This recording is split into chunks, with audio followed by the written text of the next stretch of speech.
बाप होने के नाते मेरे को खुद को तकलीफ हो रहा है। चीज़ ऐसी बेरहमी से मारा है कि मेरे को अभी इतना रंजिश न होना चाहिए कि जिससे किसी का जान ले लिया जाए, किसी को बेवजह मार दिया जाए। लगभग 10 बजे मिला कि एक व्यक्ति का जो कि कॉन्ट्रैक्ट का काम लेता था, इन्हें तो मर्डर किया ही है। अभी कंफर्म नहीं कि किसने किया है और क्यों किया है, क्योंकि वो व्यक्ति अकेले रूम में रहता था। आपको आपने देखा वहाँ और कोई रहता नहीं था, 5 रूम में अकेला व्यक्ति था। नमस्कार, मैं हूँ आदित्य सिंह। नालासोपारा में हुई 2 हत्या की घटनाओं ने सनसनी मचा कर रख दी है। बता दें, पहली घटना तो लिंच पुलिस स्टेशन अंतर्गत दर्ज की गई है। नालासोपारा पूर्व के कारगिल नगर स्थित टेकड़ी परिसर में ये घटना घटी है। इस घटना में 20 वर्षीय रिक्शा चालक दीपक पाल उर्फ दीपू की हत्या कर दी गई है।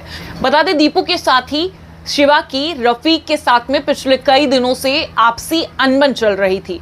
इस आपसी अनबन के चलते ये विवाद धीरे धीरे बड़ा रूप ले रहा था। इसी रंजिश ने दीपू की जान ले ली। जानकारी के अनुसार रफीक अपने कई साथियों के साथ में पहुंचा धारदार हथियार लेकर। उसने शिवा को फोन करके बुलाया मिलने के लिए। शिवा मिलने के लिए पहुंचा। ऐसे में रफीक ने उस पर हमला किया। रफीक और शिवा के बीच में हाथापाई हुई। इस हाथापाई ने धीरे धीरे उग्र रूप लेना शुरू किया। शिवा ने दीपू को फोन करके बुलाया। दीपू घटनास्थल पर पहुंचा और उस दरमियान दोनों ही पक्षों में जमकर हाथापाई हुई। इस हाथापाई में रफीक की ओर से धारदार हथियार से हमला किया गया, जिसके चलते दीपू गंभीर रूप से जख्मी हुआ और उसके साथी आकाश पाल और शुभम ठाकुर भी गंभीर रूप से जख्मी हुए। जानकारी के अनुसार इस हमले में रफीक का साथी सलीम भी बुरी तरीके से चोटिल हुआ है, जिसके चलते इन चारों लोगों को अस्पताल में भर्ती कराया गया। सलीम को रिद्धि सिद्धि विनायक अस्पताल में भर्ती कराया गया है और दीपू को वसई विरार महानगर पालिका के अस्पताल में भर्ती कराया गया, जहां पर इलाज के दौरान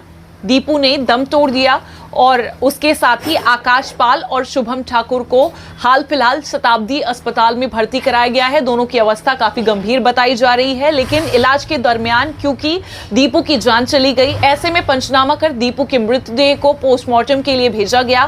पोस्टमार्टम की प्रक्रिया के बाद में लगातार जांच जारी है। पुलिस अपनी तफ्तीश में जुटी हुई है। दोनों ही ओर से FIR दर्ज कराया गया है। क्रॉस FIR दर्ज हुई है। दीपू के शव विच्छेदन प्रक्रिया के बाद जब उसे अंतिम संस्कार के लिए स्मशान घाट ले जाया गया, ऐसे में पिता ने दीपू को मुखाग्नि दी। आइए सुनते हैं इस पूरे मसले पर पीड़ित पिता का क्या कुछ कहना है। एक्चुअली हम यहाँ पे रहते नहीं हैं, हम गोरेगांव में रहता हूँ, लेकिन हमारा बच्चा यहाँ पे आज नहीं, कम से कम आज 20 साल से यहाँ रहता है। लेकिन बीच में एक दुर्घटना उसके साथ, अब भाई खुदा कैसा हुआ वो हमको पता नहीं, लेकिन मीडिया उसके ऊपर अपना ये पुलिस वाले लोगों ने उसके ऊपर LM लगा दिया और उसको 302 का धारा लगा दिया। वो चीज़ को जाके 4 साल हो गया। लॉकडाउन के पहला ये काम हुआ है, 4 साल हो गया और 4 साल के बाद आज जो मैटर हुआ है ये बहुत दुखदाई की बात है, क्योंकि ऐसा हम बाप होने के नाते मेरे को खुद को तकलीफ हो रहा है इस चीज़ को कि आज मेरे साथ इन लोगों ने ऐसी बेरहमी से मारा है कि मेरे को मतलब इतना टेंशन हो रहा है। तो हम क्या कर सकते हैं एक बाप होने के नाते। अभी कुछ भी जो हमारे से हो सका मैं कर रहा हूँ, लेकिन मेरे को बहुत दुख है एक चीज़ को लेके मेरे को कि सोचने की बात है। अगर गार्जियन आज 4 साल से नहीं है यहाँ, 4 साल से तो अपन लोग नहीं है, फिर भी आज जो कुछ कोई छोटी मोटी कुछ घटना अगर होता है तो उसको सुलझा के लाना चाहिए, ना कि आदमी को मर्डर कर देने का डायरेक्ट बेवजह। इसका रीज़न क्या हो सकता है? तो ये सब चीज़ के लिए मैं यहाँ के गवर्नमेंट या यहाँ के लोगों से मैं अपील करूँगा कि ये काम बंद होना चाहिए, नहीं तो एक दूसरे पे ऐसा ही करते रहेगा और कुछ हो नहीं पाएगा और एक दूसरे को मारते रहेगा ऐसे ही। खाली छोटा बच्चा हो या बड़ा आदमी हो, अगर रंजिश है तो रंजिश है, लेकिन उसमें अभी इतना रंजिश न होना चाहिए कि जिससे किसी का जान ले लिया जाए, किसी को बेवजह मार दिया जा रहे। हम कहते लगे अगर गलत किया है तो उसको एक थप्पड़ या 2-4 लाफा मार के उसको हटा दो, ना कि उसका जान ले लो आप। ये कोई रीज़न नहीं है, ये मेरे ख्याल से बहुत अच्छी बात नहीं है। आज हम कितना तकलीफ है हमें, हम एक बाप होने के नाते आज हमारा पूरा परिवार बिखर गया इसके लिए। बताओ हम कमा किसके लिए रहे, हम 1600 किलोमीटर किसके लिए आए। घर परिवार छोड़ के हम किसके इन लोग के लिए कर रहा था। लेकिन आज जो दुर्घटना हुई है मेरे साथ, हमारे को रात को नींद नहीं आता है। अभी ऐसा हालत हो गया है कि अब क्या करूँ, अब कैसे रहूँ, अब हम गरीब आदमी हम कहाँ जाएगा। अब पुलिस ने क्या किया है क्या नहीं किया है, अब सुनने में ये भी आ रहा है कि क्रॉस ये किए, सुनने में आ रहा है कि केस क्रॉस किए। अब बताओ, अभी जो आदमी मर गया अब उसमें कौन सा केस क्रॉस होएगा। हम ये जानना चाहता हूँ कि ये आखिर में क्यों मांग क्या है। अभी जो न्याय अगर सही से मिलेगा वही हमारी मांग है कि न्याय होना चाहिए बच्चे के साथ। बाकी कुछ नहीं बोल सकता हूँ, बस खाली न्याय होना चाहिए। क्योंकि बहुत बड़ी दुर्घटना, इसमें कई लोग हैं शामिल, इसमें कई नामे 6 नाम है उसके अंदर। अभी बताइए आप, मैं क्या कर सकता हूँ।